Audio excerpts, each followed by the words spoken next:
What's up guys, and welcome back to another video.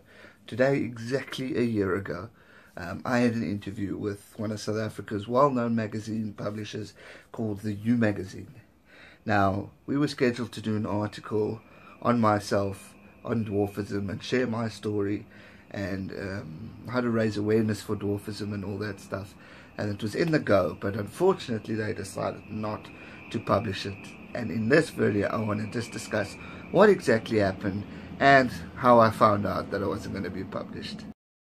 So, exactly a year ago today, on the 3rd of June, I was scheduled to have an interview with the U magazine. How it all came about was there was a post on the Little People's Association for South Africa. It's a group where all the little people try and get together and form like a community. They do it in America and the UK and various other places.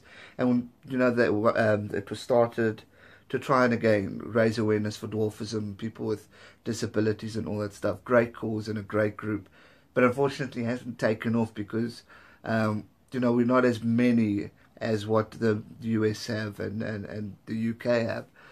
So there was a post that was posted by a reporter saying if any female dwarves would be interested in telling their story and explaining a bit about dwarfism, please contact her. No one responded to that, so I thought, you know what, I'm going to take a shot at this and go and ask.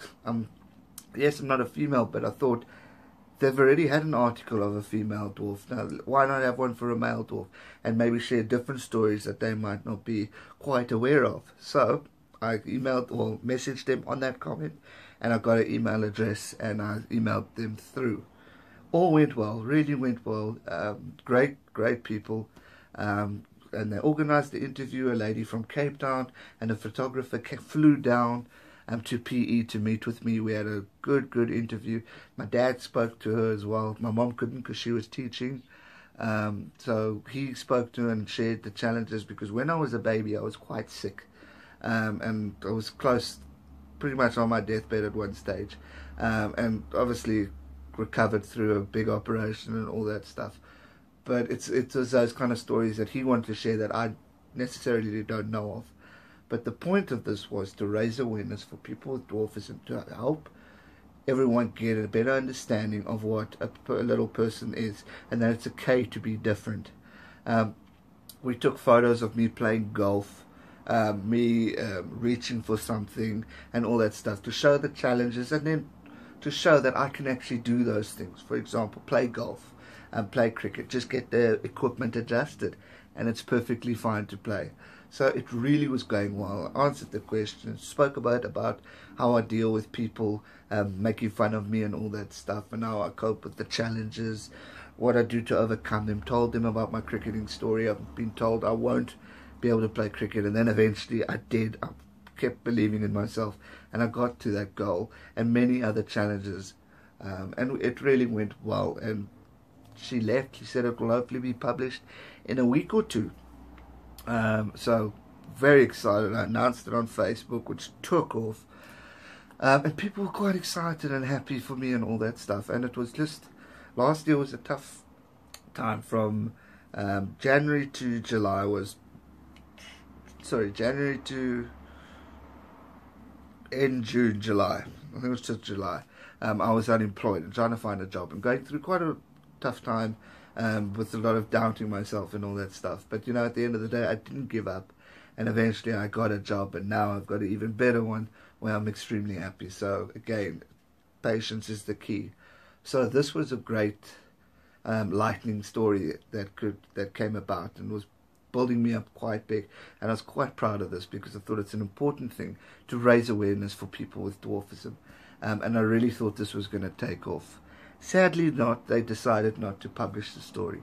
I've actually got the email, I never deleted it, and I'm going to share it with you guys now. I never heard back from them, not an email once. I followed up, and I followed up again, and then eventually I followed up the third time, just saying, listen, I'd like to find out what's going on. It's been, I think it was a month and a half. The lady was on leave, so she couldn't get back to me, so she spoke to her editor, and she said they have decided not to publish the story for various reasons. They look, for example, at what type of stories they have, and decide carefully with which one they will run. She has, however, said they'll publish it in the website, on huisgenoot.com, which is the Afrikaans version of the You magazine. To this day, nothing has been published on that website, and the story wasn't published. So a great, heartwarming story and a motivating story to raise awareness for people with disability and with dwarfism, to share the light on a person with disability, and to maybe help people understand better that we are all equal, just differently abled. So it was a great story, and then decided not to publish it. Now I was shattered, I was gutted. I responded I said, thank you for your efforts and thank you for responding. I'm deeply saddened to hear that it's not being published, as we thought this was a great, positive, motivating story to get out there.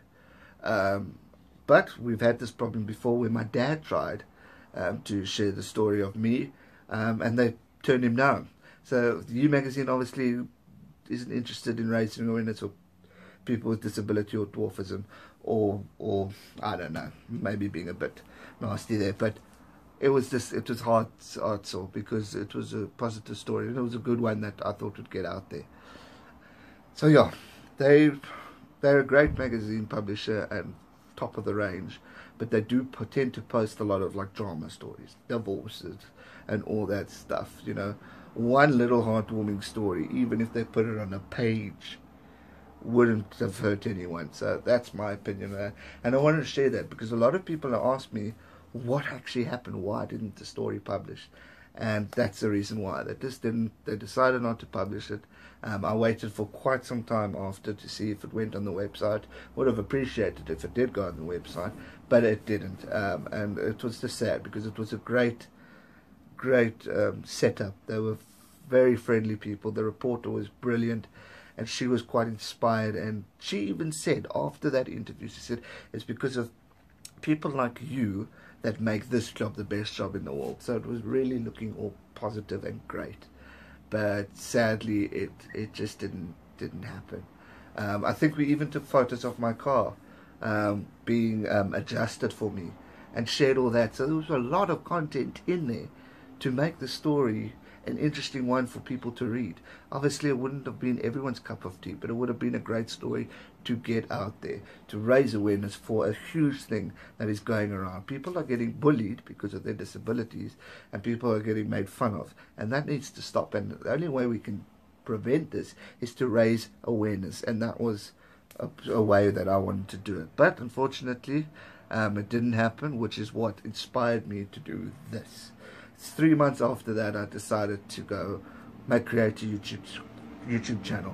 I had a blog ready. I was going to start writing, but I decided to give that up because I wanted to talk. I wanted to share the message. And in September, I decided to start this YouTube channel, and I haven't looked back, because if publishing companies don't want to help, then we got to do it ourselves and raise awareness for people with disability, for people with dwarfism, for people who suffer from depression, or who are negative, or who need positivity in their life.